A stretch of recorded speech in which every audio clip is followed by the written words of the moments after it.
கர்த்தரும் மகிமை நிறைந்த தேவனுமாயிருக்கிற ஆண்டவர் இயேசு கிறிஸ்துவின் நாமத்தினாலே இந்த காலை நேரத்திலே அவருக்கும் அன்பின் வாழ்த்துக்கள்.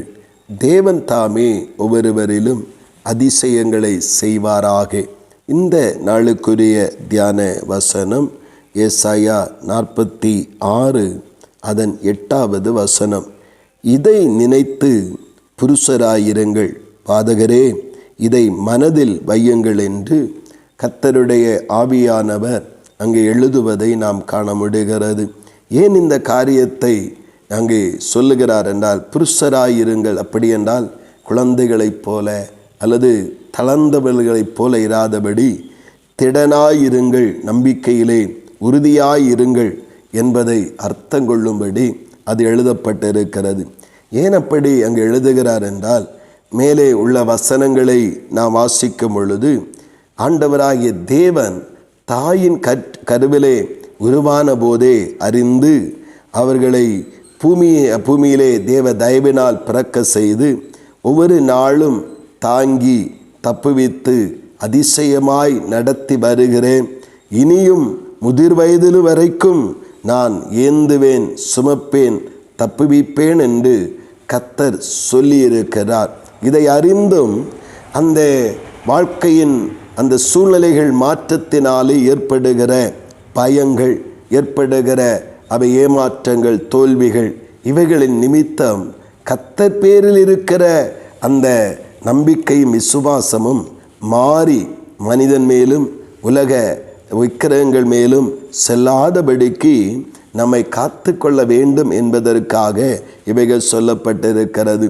தாயின் கருவில் உருவாக செய்தவர் நம்மை இவ்வளவு தூரம் கொண்டு வந்திருக்கிறாரே, இனியும் நம்மை முதிர் வயது வரைக்கும் ஏந்தவும் சுமக்கவும் தப்புவிக்கவும் அவர் உண்மையுள்ளவராய் இருக்கிறார் என்பதை நாம் உணர்ந்து நம்முடைய நம்பிக்கையிலே உறுதியாய் இருக்க வேண்டும் என்பதற்காக இந்த வார்த்தைகள் இங்கே எழுதப்பட்டிருக்கிறது.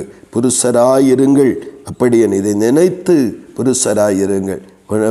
ஒரு பலவீனரைப் போல தளர்ந்தவர்களைப் போல இராதபடி நம்பிக்கையின் தேவன் ஒருபோதும் இந்த உலகத்திலே நம்மை திக்கற்றவர்களாய் விட்டு நம்மை விலகி செல்ல மாட்டார் என்கிற அந்த நம்பிக்கை என்னுடைய ஜெபத்திற்கும் என்னுடைய விசுவாசத்தின் அடித்தளத்திற்கும் நம்பிக்கையூட்டும்படியாய் அற்புதங்களை செய்கிற ஆண்டவர், அவருடைய வல்லமை என்னுடைய வாழ்க்கையில் விளங்கும் என்கிற அந்த நம்பிக்கையோடு தாயின் கருவிலே என்னை தோன்ற பண்ணி இவ்வளவு தூரம் கொண்டு வந்த ஆண்டவர் என்னுடைய முடிவு வரைக்கும் என்னை அதிசயமாக நடத்துவதற்கு உண்மையுள்ளவர் என்கிற நம்பிக்கையில் உறுதியாயிருப்போம். அப்படி இருக்கும் பொழுது கர்த்தராகிய தேவனுடைய ஆசீர்வாதங்களை குறித்தும் அதற்கு பின்பு வருகிற வசனங்கள் நமக்கு தெளிவாக உரைக்கிறது.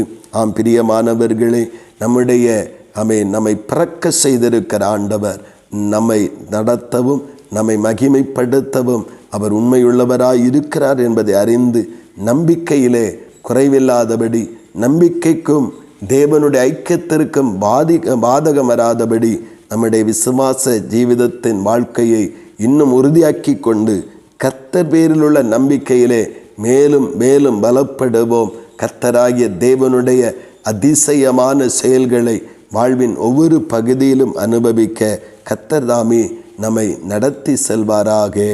ஆமீன், ஆமீன். செபிப்போம்.